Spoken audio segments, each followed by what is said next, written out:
Congratulations, Mr. and Mrs. Parker, on your retirement. We'll be happy to cash out your retirement account today. Just a few of the details. Great. Now let me go get your money.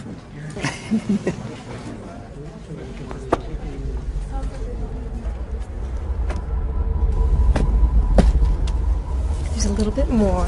Okay, 5, 10, 15, 20. That's it.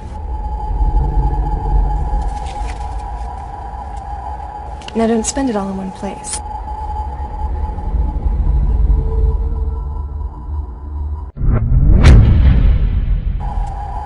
Now don't spend it all in one place.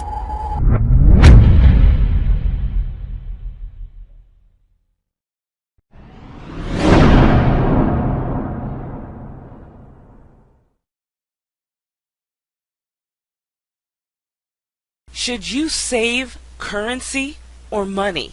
There is a difference. You work hard to create income for your family. However, the currency you use for money is being devalued due to the enormous amount of paper and digital dollars created and injected into the global financial systems. Hi, my name is Selena Brantley, CEO and founder of Wealth Creations Network.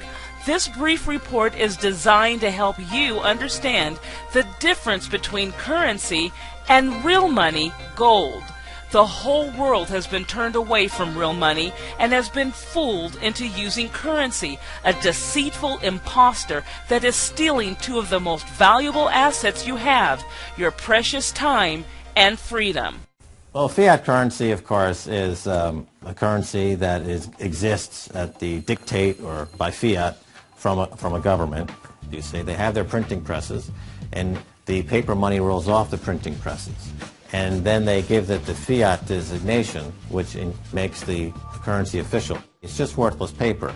But when Ben Bernanke gives it the special sign, and they have the cult meeting at the Federal Open Market Committee meetings, it suddenly becomes currency. If you look at what's really going on, it's a con game. And so there's confidence. Well, the Federal Reserve is very forthright about what they're doing. If you read their websites, they'll tell you it's a confidence game. They tell you that there's no intrinsic value in their money. They'll tell you that they print it backed by absolutely nothing. They actually display all these facts.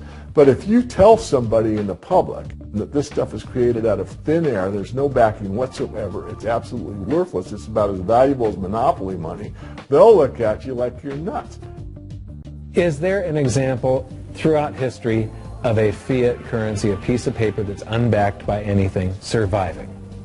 Short answer, no. Long answer, no. And here's why. When Addison Wiggin took over at the Daily Record, when they got cranked up, Bill Warner asked him to catalog all of the fiat currencies throughout history and what happened to each of them. Addison dutifully went to work. Within a short period of time, he had gone through the alphabet. All the fiat currencies that started with the letter A were done. They all went to zero. He was halfway through the letter B, and all the fiat currencies that started with the letter B, and there were 600 of them in just the first letter and a half of the alphabet, and every single one of them went to zero. Every one. 600 fiat currencies that start with the letter A, and half of the ones that start with the letter B are 600 of these things. Not one ever came close. You think this one, the United States dollar, is going to be the first one after all that?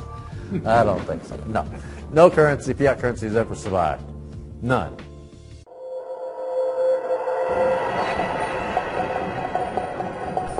You can use history as your crystal ball to look into the future. As the recent footage shared, history dictates every previous fiat currency. Any currency that was not backed by assets has collapsed. The US dollar is the longest lasting currency that's not backed by assets. The failure rate for unbacked fiat currency is 100%. That historical failure rate tells us that the dollar will collapse. It's not a question of if. The question is, when the dollar collapses, how likely will other currencies follow? In the past several years, I've spoken in many countries about the crisis that's coming, and a lot of people think that they're going to be okay in their country, that it's only going to happen to the United States or maybe the United States in Europe. But what they don't realize is that this is a global phenomenon. I got to show you something here. This is base currency in the United States. This is the number of paper dollars that exist, basically. It took 200 years to go from no dollars in existence to 825 billion.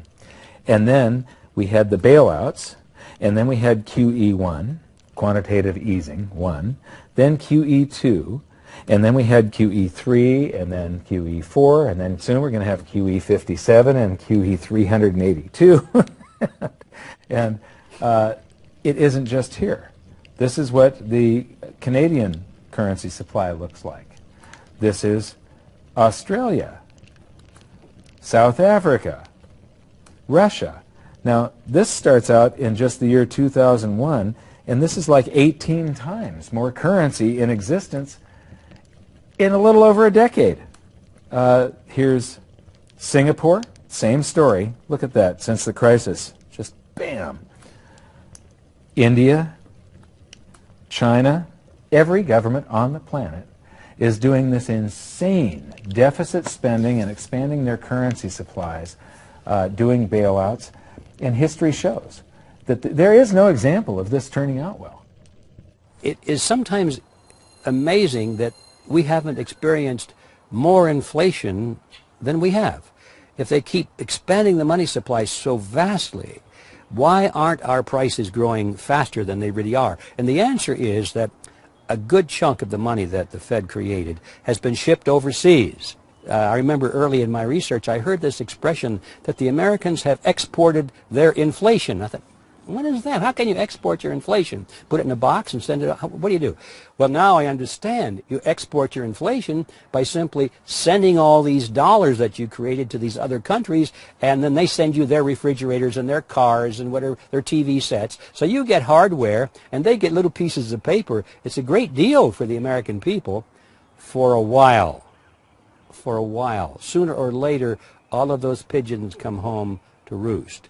When the time comes, as it looks like it's now coming, when the rest of the world is saying, we don't want to play this game anymore, Uncle Sam's dollars are just becoming worthless, there are too many of them, we've got to find something else other than American dollars, then those dollars start to come back to America. People say, we don't want them anymore, what do we do with them? Once this revs up, and we've got this little trickle of money coming back that we previously exported, once it becomes a flood, and it starts to rush back, now we are getting our former exported inflation brought back to us, and then we'll see the quantity of money inside the United States grow much more rapidly even than the Federal Reserve can create it, because we're getting a previous money back.